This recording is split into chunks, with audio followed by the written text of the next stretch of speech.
Welcome to BC7. ఈరోజు BC ఉద్యమాల్లో చురుకుగా పాల్గొంటూ బీసీ ఉద్యమాన్ని మరో స్థాయికి తీసుకెళ్తున్న వ్యక్తి మన జాజుల శ్రీనివాస్ గౌడ్ గారు. అయితే ఈరోజు మనతో మాట్లాడడానికి సార్ ఉన్నారు. ఎందుకంటే లాస్ట్ ఒక 15 days నుంచి హలో బీసీ చలో బెంగళూరు అంటూ కూడా ఒక స్లోగన్ ఇవ్వడం. అయితే ఈ బీసీలకు సంబంధించి హలో బీసీ చలో బెంగళూరు ఏంటి, అసలు దాని విధి విధానాలు ఏంటి, ఎన్నో జాతీయ సభ, ఇవన్నీ తెలుసుకునే ప్రయత్నం చేద్దాం. నమస్కారం సార్. నమస్తే సార్. అసలు హలో బీసీ చలో బెంగళూరు ఏంటి అసలు? ఇప్పుడు దేశవ్యాప్తంగా ఉన్నటువంటి బీసీలను ఏకం చేయాలనేటువంటి ప్రధాన లక్ష్యంతో గత 10 సంవత్సరాలుగా దేశమంతా జాతీయ ఓబీసీ మహాసభలు నిర్వహించుకుంటూ వస్తున్నాం.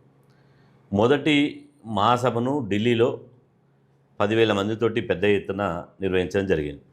అక్కడి నుంచి మొదలైనటువంటి మహాసభ 11వ జాతీయ మహాసభ రేపు బెంగళూరులో నిర్వహించడానికి ఇలా మేము నిర్ణయం తీసుకున్నాం. ఆ దిశగానే రేపు 7వ తారీఖున పెద్ద ఎత్తున బెంగళూరు మహాసభను విజయవంతం చేయడానికి అందులో మేము ప్రయత్నం చేస్తున్నాం.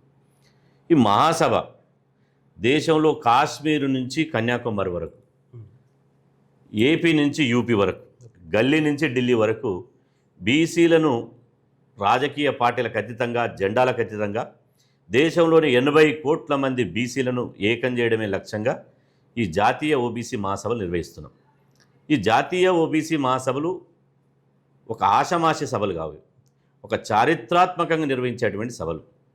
ఈ జాతీయ మహాసభల ద్వారా, ఈ జాతీయ మహాసభలను విజయవంతం చేయడం ద్వారా రాష్ట్రంలో, కేంద్రంలో ఉన్నటువంటి ప్రభుత్వాలకు ఒక ఇండికేషన్ ఇస్తున్నాం. బిడ్డ, మీ ఆటలు సాగవుగా, బీసీలు దేశమంతా గల్లం విప్పుతున్నారు, గొంతెత్తుతున్నారు. మేము యాచించడం కాదు బిడ్డ, ఇక మేము శాసించి మా హక్కులు సాధించుకుంటామనే లక్ష్యంతో ఈ జాతీయ ఓబీసీ మహాసభలు నిర్వహిస్తున్నాం. నిజంగా ఈ జాతీయ ఓబీసీ మహాసభలకు ఒక ప్రత్యేకత ఉన్నది. ఇక్కడ పార్టీలు లేవు, పంతాలు లేవు, జెండాలు లేవు, ఒకే ఎజెండా. ఆ ఎజెండే బీసీ ఎజెండా. 80 కోట్ల మంది బీసీ బిడ్డలను మిగతా ఎదిగిన సమాజంతో సమానంగా ఎదగడానికి అవకాశాలు కల్పించాలి. ఈ బిడ్డల ఆత్మగౌరవాన్ని కాపాడాలి. ఈ బిడ్డల సాధికారతకు తోడ్పడాలి. ఈ బిడ్డల యొక్క రాజ్యం ఢిల్లీ పీఠం కావాలనే ఉద్దేశంతో ఈ జాతీయ ఓబీసీ మహాసభలు నిర్వహిస్తున్నాం. ఓకే, ఎజెండా ఏంటి? ఇప్పుడు ఎందుకు ఇప్పుడు 11వ మహాసభ అంటున్నారు, గత 11 సంవత్సరాల నుంచి చేస్తూ ఉన్నారు. ఎట్లా అసలు ఉద్యమం ఎట్లా ముందు తీసుకెళ్తున్నారు? ఎన్ని లక్షల మంది దీనిలో పాల్గొనబోతున్నారు ఏంటి? అంటే ప్రధానంగా ఇక్కడ చూసుకుంటే గతంలో స్వాతంత్రం వచ్చి 80 సంవత్సరాలు కావస్తుంది. 80 సంవత్సరాలైనా 80 కోట్ల మంది బీసీలు విద్య లేదు, విజ్ఞానం లేదు, అదేవిధంగా ఉద్యోగం లేదు, ఉపాధి లేదు, పరిశ్రమలు లేవు, ఆత్మగౌరవం లేదు, రాజ్యాధికారం లేదు, జనాభా దామాస్ ప్రకారం మా వాటా లేదు, చట్టబద్ధమైన హక్కులు లేవు, పరిపాలనలో మా భాగస్వామ్యం లేదు అని ఇంత అన్యాయం జరుగుతుంటే బీసీలు అట్నే గమ్మున కూర్చోవాలన్నా? ఇలా బీసీలకు రావాల్సినటువంటి వాటా మా హక్కు. ఈ దేశ పౌరులం మేము, ఉత్పత్తి చేసేది మేము, ఈ దేశ సంపద సృష్టించేది మేము. బీసీలు లేకపోతే దేశమే లేదు. నేను ఓపెన్ ఛాలెంజ్ విసురుతున్నా BC7 న్యూస్ ఛానల్ ద్వారా ఎవరికైనా నేను ఓపెన్ ఛాలెంజ్ విసురుతున్నా. బీసీలు లేనిదే ఈ దేశం లేదు. ఉత్పత్తి చేసింది మేమే, సేవ చేసింది మేమే, ఈ సమాజానికి నాగరికత నేర్పింది మేమే, కుండ చేసింది మేమే, బండ కొట్టింది మేమే, బట్టలు ఉతికింది మేమే, బట్టలు నేసింది మేమే, బట్టలు కుట్టింది మేమే, మంచం చేసింది మేమే, కంచం చేసింది మేమే, గూడు చేసింది మేమే, గుడిసె కట్టింది మేమే, పాలు విన్నది మేమే, పెరుగు చేసింది మేమే. ఈ సమాజంలో మేము చేయని సేవ లేదు, మేము చేయని ఉత్పత్తి లేదు. కానీ బీసీల స్థానం ఎక్కడ? ఇంకా 80 ఏళ్ల తర్వాత కూడా బీసీ బిడ్డలు ఆకలి సాగులు చావాలనా? బీసీ బిడ్డలకు చదువు ఉండదా? బీసీ బిడ్డలకు వైద్యం ఉండదా? బీసీ బిడ్డలు ద్వితీయ శ్రేణి పౌరులుగా సవతి తల్లి బిడ్డలుగా చూస్తారా? అంటే ఇలా పన్నులు కట్టింది ఎవరు? ఈ దేశ సంపద ఎవరిది? ఈ దేశ బడ్జెట్ ఇలా 42 లక్షల కోట్లు. 42 లక్షల కోట్లు ఎవరి అయ్యే జాగిరు? 42 లక్షల కోట్లు మా చెమట చుక్కలు, మా రక్తాన్ని చెమటగా మార్చి ఈ దేశానికి ఉత్పత్తి చేసిన కులాలు బీసీ కులాలు. అట్లాంటి బీసీ కులాలు అన్నమో రామచంద్రన్ చెప్పి వలసలు పోతారా? అట్లాంటి బీసీ కులాలు ఆకలి చావు చేస్తారా? అట్లాంటి చేనేత కార్మికులు మరమగ్గాల కురిపెట్టుకుంటారా? విశ్వబ్రాహ్మణులు విషయం తాగి చనిపోతారా? ఇవాళ గీత కార్మికులు తాడి మీదకి వెళ్ళి చనిపోతారా? అదేవిధంగా ఒక మత్స్య కార్మికుడు సముద్రంలో ఎక్కడో సముద్ర ఒడ్డు పోయి గాలి దుమారానికి తుఫాన్లో చనిపోతాడా? అంటే బీసీల చావులకు బీసీల జీవితాలకు భద్రత లేదా? అంటే మీ జీవితాలు మాత్రం ఇలా భద్రంగా ఉండాలి, మీరు మాత్రం 100,000 కోట్లు సంపాదించాలి, మీరు మాత్రం ఆడి కార్లు తిరిగి బంజారాయిల్స్లో బంగ్లాలు కట్టాలి, ఫామ్ హౌజులు కట్టాలి, ఫాలీ హౌజులు తిరగాలి, ఏసీ కార్లు తిరిగి ఏసీ పార్లమెంట్కి పోవాలి. మేము మాత్రం మా అయ్య కష్టం చేస్తాడు, మా తాత కష్టం చేస్తాడు, రెక్కలు ముక్కలు చేసుకొని మేము కూడా రెక్కలు ముక్కలు చేసుకోవాలనా? అంటే ఈ తల్లి కడుపులోకి వెళ్ళి పుట్టినప్పుడు అందరం సమానంగానే పుడుతున్నాం. మరి మీకెట్లా 100,000 కోట్లు వచ్చినాయి? మాకెందుకు రాదు? 24 గంటలు చెమట వచ్చినా, 24 గంటలు ఇవాళ కళ్ళలో ఒత్తులు పెట్టుకుని వ్యవసాయం చేసినా, నాగలు దున్నా, నాగలు చెక్కినా, గొర్రు చేసినా, తలుపు చేసినా ఇవాళ విశ్వబ్రాహ్మణుడు ఇంకా ఎట్టి చేయాలనా? ఎన్ని రోజులు చేయాలి ఎట్టి? అందుకనే తిరగబడి ఇవాళ బీసీలను రాజకీయంగా చైతన్యం చేయడానికే ఈ జాతీయ ఓబీసీ మహాసభ నిర్వహిస్తున్నాం. అంటే ఎన్ని లక్షల మంది పాల్గొనవచ్చు సుమారుగా? లక్షల మంది కాదు, ఇది ఓన్లీ ప్రతినిధులు.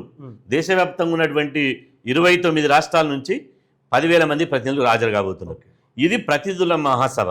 కాబట్టి అక్కడ జరిగేటువంటి చర్చ బీసీల బతుకుకు సంబంధించింది, బీసీల భవిష్యత్తుకు సంబంధించింది, బీసీల ఆత్మ గౌరవానికి సంబంధించింది.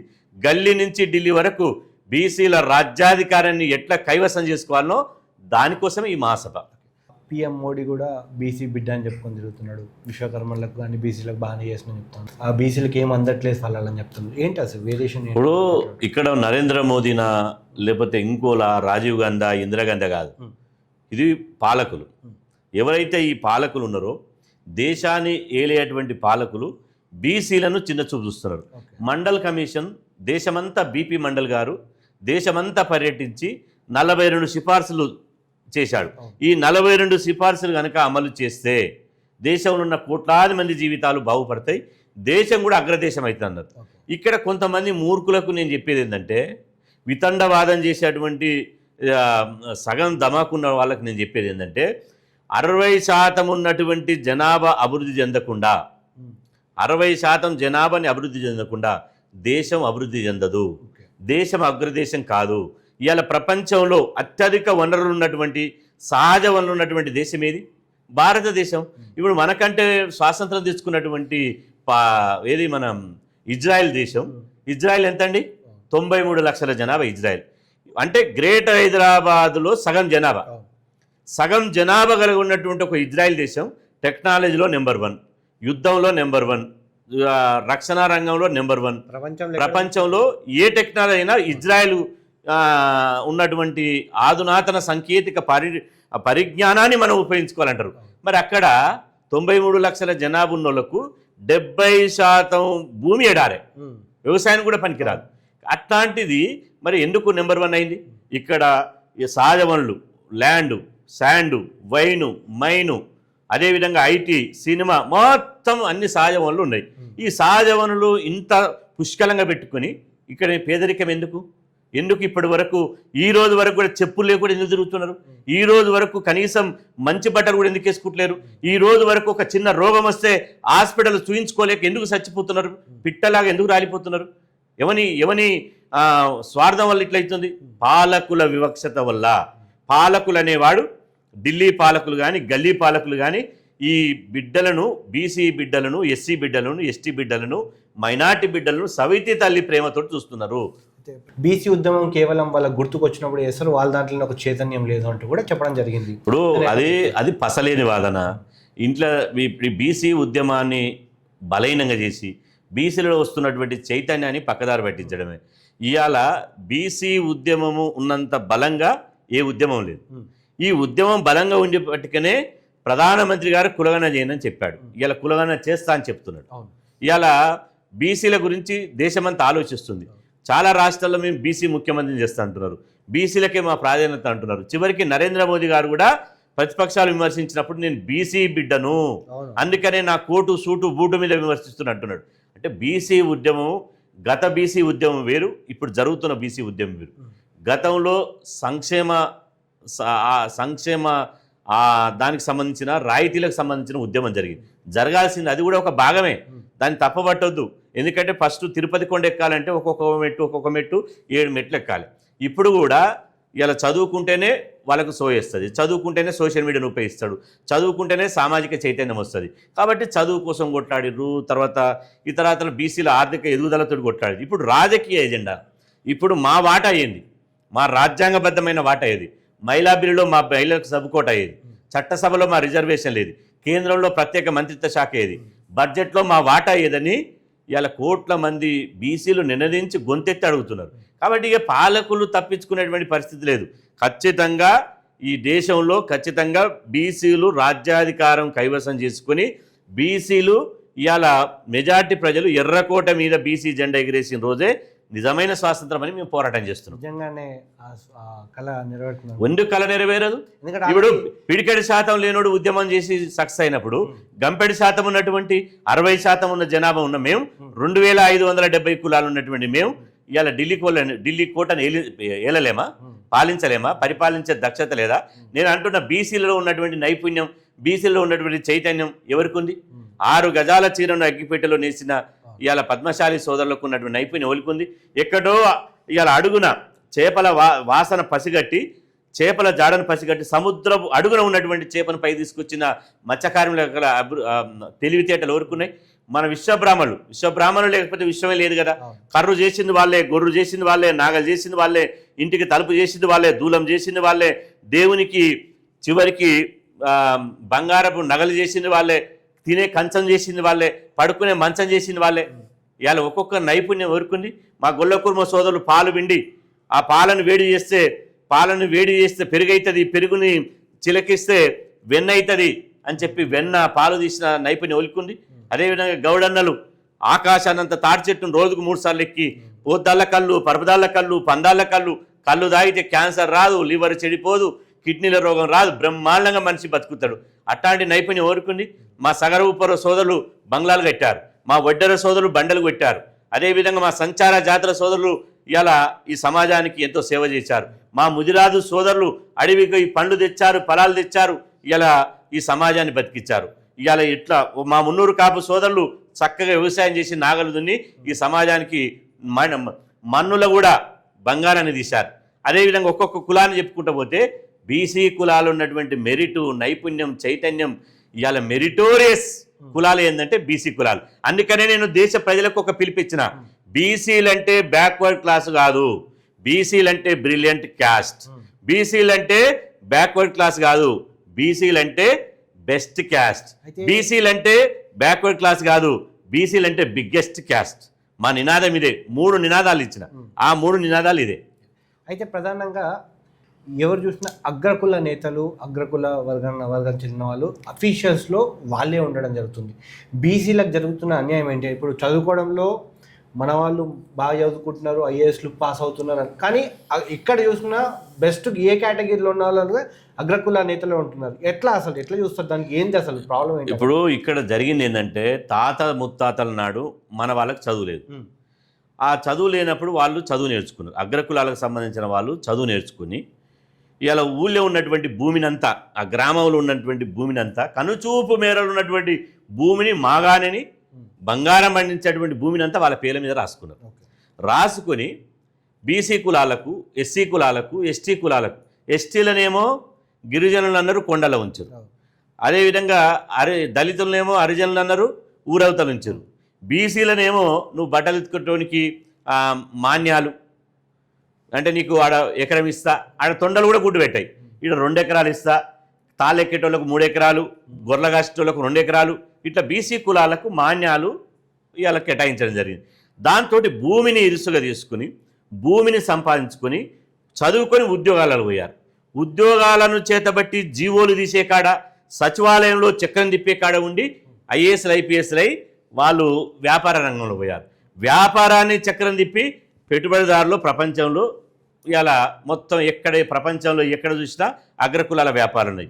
ఆ వ్యాపారంలో సంపాదించినటువంటి అక్రమ సొమ్మును, అక్రమ డబ్బును రాజకీయాల్లోకి వచ్చి ఖర్చు పెట్టి ఇవాళ ఓటు చైతన్యం లేకుండా ఓటుకు నోటుతోటి లిక్కర్ బాటిల్ వంచి, సార బుడ్లు వంచి, పచ్చ నోట్లు వంచి ఇవాళ రాజకీయాన్ని అతలకతలం చేసి ఇవాళ వాళ్ళు కాంట్రాక్టర్లుగా, రాజకీయ నాయకులుగా, కాలేజ్ యాజమాన్యాలుగా, కార్పొరేట్ అధిపతులుగా ఇలా మొత్తం సంపదనంతా దాచుకొని మొత్తం వ్యవస్థనంతా తమ గుప్పెట్లో పెట్టుకొని చదువు వాళ్ళకే ఉన్నది. ఉదాహరణకు ఒక ఐఏఎస్ ఆఫీసర్ అయిందనుకో, అగ్రకుల పైన ఏదైతే మైనింగ్ ఉందో ఆ మైనింగ్ మీద సేమ్ వాళ్ళ బంధువుకే రాసిస్తాడు, ఒక జీవో తీస్తాడు. ఆ మైనింగ్ ఎంత రాసిస్తాడు? ₹1,00,000 రాసిస్తాడు. కానీ అతను 1,00,000 కోట్లు సంపాదిస్తాడు. ఇవాళ ఒక నేత కార్మికుడు 1,00,000 కోట్లు ఎన్ని రోజులు సంపాదించాలి? ఒక బీసీ కులాలు, ఎస్సీ కులాలు ఎన్ని రోజులు సంపాదించాలి? కాబట్టి సహజ వనరులు దోపిడీ చేశారు, గుత్తాధిపత్యం చేశారు. వాళ్ళు చదువుకొని ఈ సమాజానంతా తమ చెప్పు చేతులు పెట్టుకున్నారు. అందుకని అంచెలంచెలుగా ఈ దోపిడిని, వాళ్ళ యొక్క వివక్షతను, వాళ్ళ అణచివేతను, వాళ్ళ యొక్క రాజకీయ వక్ర బుద్ధిని బీసీ సమాజానికి పూసగుచ్చినట్టు చెప్పి ఈ రాజకీయ చైతన్యం చేసుకుంటూ అంతిమంగా ఓటు అనే ఆయుధాన్ని పట్టుకుని, ఓటు ఆయుధంతో బీసీల ఓటు బీసీలకే, మేమెంతో మాకంతా, ఇవాళ ఓటు మనదే సీటు మనదే నినాదంతో దేశమంతా పర్యటిస్తున్నాం. ఇవాళ ఖచ్చితంగా దేశమంతా పర్యటించి అన్ని రాష్ట్రాలను చుట్టుముట్టి దేశాన్ని కైవసం చేసుకొని ఖచ్చితంగా బీసీలే బీసీలు అంటే పాలితులు కాదు, బీసీలు అంటే పాలకులని నిరూపిద్దామనే కోణంతో ఈ ఉద్యమాన్ని దేశవ్యాప్తంగా ముందుకు తీసుకుపోతుంది. బీసీలకు నిజంగా న్యాయం జరుగుతుందా? ఇప్పుడు మొత్తం న్యాయం జరుగుతుందని నేను అంటలేను. ఇప్పుడు మేము బిర్యానీ పెట్టమని మేము అంటలేము. ఆకలి అవుతుంది, పచ్చడి మెతుకులనే పెట్టు, కనీసం కారం మెతుకులనే పెట్టు, కలో గంజోబై. కానీ కలో గంజోబై పెట్టుకుంటా కారం మెతుకులు పెట్టకుండా నువ్వు కడుపు ఆకలితోటి మమ్మల్ని అలమల మాడుతుంటే, కడుపు మాడుతుంటే ఎన్ని రోజులు ఉంచుతారు? స్వాతంత్రం వచ్చి 80 ఏళ్ళు అయింది. కేంద్రంలో 72 మంత్రిత్వ శాఖలు ఉన్నాయి. బీసీ సంక్షేమ శాఖ ఉంటే మీ మూల్యం ఏమైనా పోతుందా? ప్రభుత్వం ఏమైనా కూలిపోతుందా? ఢిల్లీ పీఠం ఏమన్నా ఆ రోజే కూలిపోతుందా?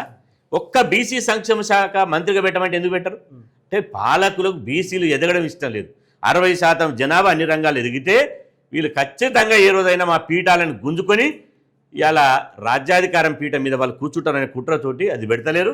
ఖచ్చితంగా ఈ పాలకుల మెడలుంచి, ఢిల్లీ పెద్దల మెడలుంచి ఖచ్చితంగా మేము మా హక్కులను 100% సాధించుకుంటాం. కేంద్ర ప్రభుత్వ వైఖరి ఎట్టుందంటే, వాళ్ళ మాటలు ఎట్లున్నాయంటే తుపాకీ రావుని మాటలు ఎక్కువ. తెలంగాణలో తుపాకీ రావుని ఉంటాడు. నేను ఇప్పుడే ఏది ముఖ్యమంత్రి ఇంట్లో టిఫిన్ చేసినా, మధ్యాహ్నం ప్రధానమంత్రి ఇంట్లో భోజనం చేస్తున్నా, సాయంత్రం రాష్ట్రపతి ఇంట్లో బస చేస్తా అంటాడు. తుపాకీ రావుని మాటలు. బీసీల విషయంలో కూడా బీజేపీ మాటలు గిట్టే ఉన్నాయి. కులగణన చేస్తామన్నది వీళ్ళే. అధికారంలోకి రాకముందు అప్పటి రాజ్నాథ్ సింగ్ గారు, సుష్మా స్వరాజ్ గారు కులగణన చేయాలని కేంద్ర ప్రభుత్వాన్ని అప్పటి కాంగ్రెస్ ప్రభుత్వాన్ని డిమాండ్ చేశారు. మళ్ళీ వీళ్ళు అధికారంలోకి వచ్చి మేము కులగణన చేస్తామని చెప్పి నిండు పార్లమెంట్లో సభలో చెప్పారు. ఆ తర్వాత కులగణన చేయం, మేము కులగణన చెయ్యం, గణాంకాలు తీయం, కులాల లెక్కలు తీస్తే దేశ భద్రతకే సవాల్, అంతర్గత ప్రజాస్వామ్యం దెబ్బతింటుంది, కాబట్టి మేము కులాల లెక్కలు తీయమన్నారు. మళ్ళీ ఏమన్నారు? మళ్ళీ బీఆర్ ఎన్నికలు ఉన్నప్పుడు మేమంతా దేశవ్యాప్తంగా పోరాటం చేస్తే ఇవాళ మేము కులగణన చేస్తాము అని చెప్పి 2025 ఏప్రిల్ 1వ తేదీన ఢిల్లీలో కేంద్ర మంత్రివర్గం నిర్ణయం తీసుకుంది. ప్రధానమంత్రి నరేంద్ర మోదీ గారు స్వయంగా ప్రకటించారు. మళ్ళీ 2026 ఏప్రిల్ 1 నాడు జనాభా లెక్కలు స్టార్ట్ అయినాయి. కానీ కులగణన లేదే. మళ్ళీ కుక్కతోక వంకర అన్నట్టు మళ్ళా కేంద్ర ప్రభుత్వం తమ బుద్ధిని అదే విధంగా పాత పద్ధతిని చూపించుకుంది తప్ప బీసీలను విశ్వసించి, బీసీల విశ్వాసాన్ని పరిగణలో తీసుకొని, బీసీల ఆకాంక్షలను గౌరవించి కులగణన చేయాలి కదా. కులగణన చేస్తే నష్టమేముంది? ఈ దేశంలో పిల్లులకు, కుక్కలకు, నక్కలకు, జంతువులకు లెక్కలు ఉంటాయి కానీ మనుషులకు లెక్కలు ఉన్నాయా? మేము కులగణన మా జుట్లు ఎన్నో లెక్క పెట్టమంటున్నాం, మా కుటుంబాలు ఎన్నో లెక్క పెట్టమంటున్నాం, మేము ఎంతమంది ఉన్నామో మా వాటా మాకు అంతమంది ఇవ్వమంటున్నాం. అగ్రకులాల వాటా ఇవ్వమంటలేం, ఇతర వర్గాల వాటా ఇవ్వమంటలేం. మా వాటా మాకు ఇవ్వమంటే మీకు ఎందుకంత ఒళ్ళు జరుచుకుంటున్నారు? మీకు ఎందుకంత కడుపుమంట? మీకు ఎందుకంత అంత దురుద్దేశము? మా వాటా ఇస్తే ఏమన్నా మీకేమన్నా నొప్పా? కాబట్టి మా వాటా మర్యాదగా ఇవ్వాలే, లేకపోతే జంజీ ఉద్యమం ఎట్టొచ్చింది, కాక్రోజు పార్టీ ఎట్టబుట్టింది, అవమానిస్తే వాళ్ళ ఆత్మగౌరవాన్ని దెబ్బతీస్తే బొబ్బిలి పిల్లై ఢిల్లీలో ఉద్యమించారు. బీసీ సమాజం కూడా మరో జంజీ ఉద్యమం మొదలైతే 60% మంది ఉన్నటువంటి వాళ్ళు ఢిల్లీ కోటకు బయలుదేరితే అప్పుడు కేంద్ర ప్రభుత్వం మిలిటరీని పెట్టుకుని ఆపలేదు. అన్ని రాష్ట్రాల నుంచి ప్రతినిధులు రాబోతున్నారు. 29 రాష్ట్రాల నుంచి ప్రతినిధులు వస్తున్నారు. అయితే వీళ్ళందరూ కూడా మాట్లాడిన తర్వాత లోకల్గా ఉన్న బీసీ ఎవరైతే ఉన్నారో వీళ్ళందరినీ కూడా ఒక చైతన్యం చేసే ప్రయత్నం ఏమైనా చేస్తున్నారా? ఖచ్చితంగా. ఇప్పుడు దేశంలో ఒకే రాష్ట్రంలో జాతీయ మహాసభలు కాకుండా దేశమంతా తిరిగి ఎందుకు మహాసభలు పెడుతున్నాం? ఖచ్చితంగా ఈ బీసీ ఉద్యమాన్ని దేశమంతా విస్తరించాలి. ఇవాళ ఢిల్లీలో ప్రారంభమైనటువంటి ఉద్యమం మొత్తం రాష్ట్రాలంతా చుట్టొచ్చి మళ్ళీ ఢిల్లీ కోటకు బయలుదేరాలి. దానికోసం ఈ జాతీయ ఓబీసీ మహాసభ పెడుతున్నాం. రేపు బెంగళూరులో వినర్గని రీతిలో చరిత్ర సృష్టించే విధంగా ఈ జాతీయ మహాసభను సక్సెస్ చేస్తాం. సో ఇది ఇవాల్టి ఒక స్పెషల్ ఇంటర్వ్యూ. సో అయితే జాతీయ మహాసభ ఖచ్చితంగా ఢిల్లీ పీఠాలను కదిలించే విధంగా ఉంటుందంటూ కూడా శ్రీనివాస్ గారు చెప్తా ఉన్నారు. చూస్తుండండి BC7 న్యూస్. Thank you.